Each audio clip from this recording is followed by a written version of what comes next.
Merhaba değerli takipçilerim. Bugün sizlere annemden kalan çok güzel, lezzetli, geleneksel bir tarif olan patatesli kömbe tarifini vereceğim. Gerçekten güzel, kolay bir tarif. Hemen tarifime geçiyorum.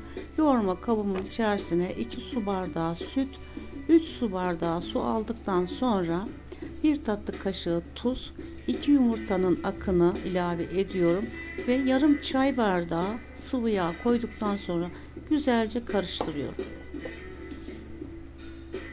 Ve kontrollü bir şekilde un ilave ediyoruz. Unumuzu da hamurumuz kulak memesi yumuşaklığında olacak. Yumuşak bir hamur yoğurmamız gerekiyor. O yüzden yoğururken böyle benim yaptığım gibi yaparsanız çok iyi olur. Baktım hemen çok cıvık un ilave edebiliriz bu şekilde. Ara ara un ilave ederek istediğimiz kıvamı yakalayalım. Bir poğaça hamuru kıvamında, kulak memesi yumuşaklığında bir hamur elde edeceğiz. Sonra hamurumuzu tezgahımızın üzerine aldıktan sonra güzelce yoğuralım.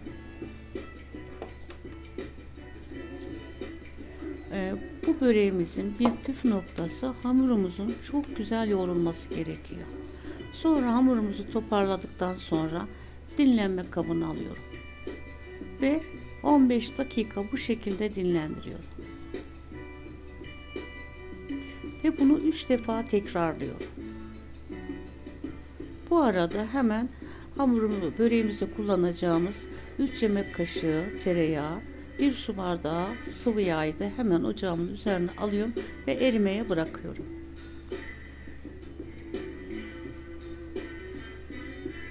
Ben bu tarifte 2 kilogram patates kullandım ve verdiğim tarifte 2 tepsi çıkıyor.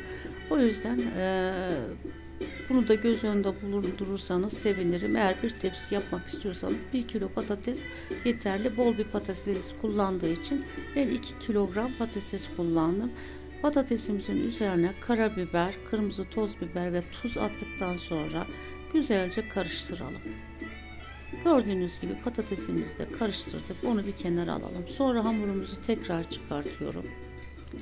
Gördüğünüz gibi tekrar bir 2-3 dakika daha yoğurduktan sonra tekrar toparlıyorum ve tekrar kabımın içerisine alarak bir 15 dakika daha bekletiyorum.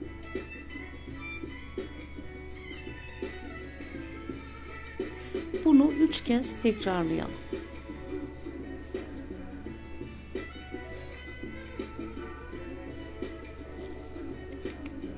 Vaktiniz yoksa 2 kez olması da yeterli değerli arkadaşlar. Ama vaktiniz varsa 3 kez tekrarlamanızı tavsiye ediyorum. Sonra hamurumu 2 eşit parçaya böldükten sonra yumurta büyüklüğünde bezelere ayırt ediyorum. Bu şekilde tekrar bir 10 dakika daha dinlenmeye bırakalım.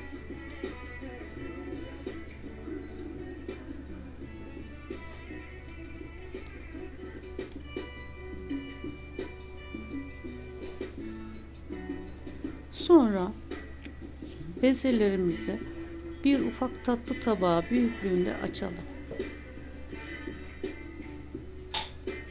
Ve erittiğimiz yağımızı bol şekilde sürelim. Her katına bu şekilde sürelim.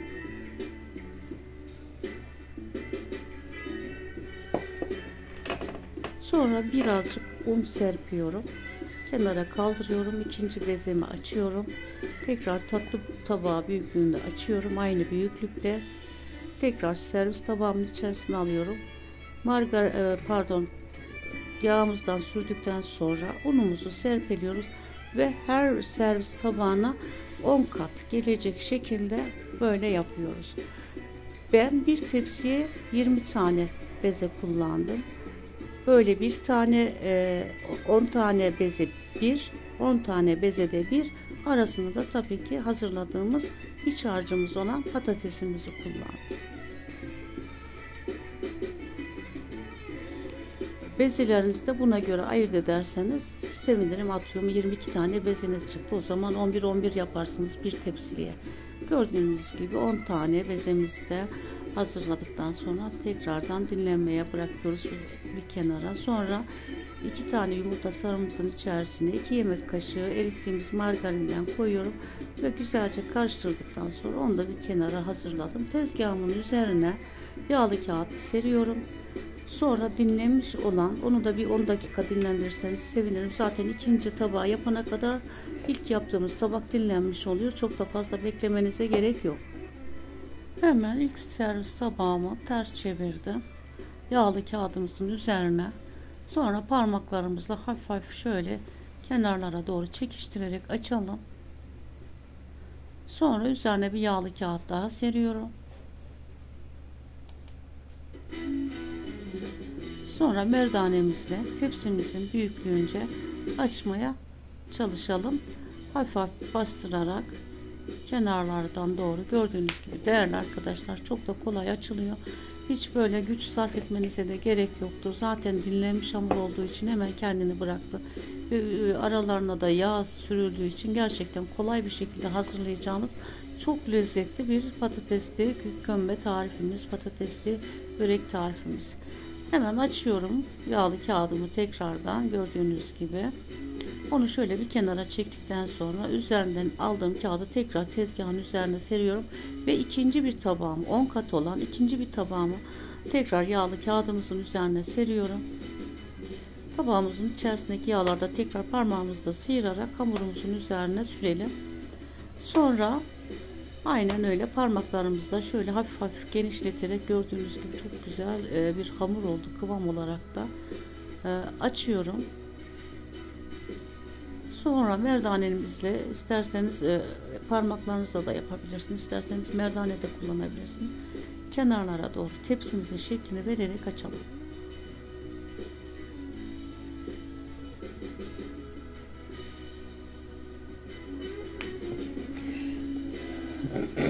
Açtığımız bezelerimizin üzerine bolca patates koyuyorum. Gördüğünüz gibi ve parmaklarımızla patatesimizi hamurumuzun üzerine yerleştirelim.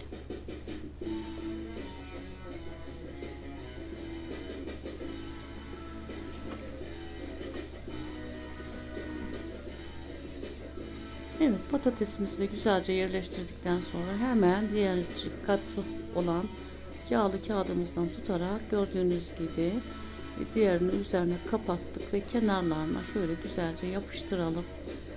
Son şeklini verelim. Değerli arkadaşlar, gerçekten kolay, güzel, lezzetli bir börek tarifi ve tadına baktığınızda her zaman yapmak isteyeceğiniz bir börek.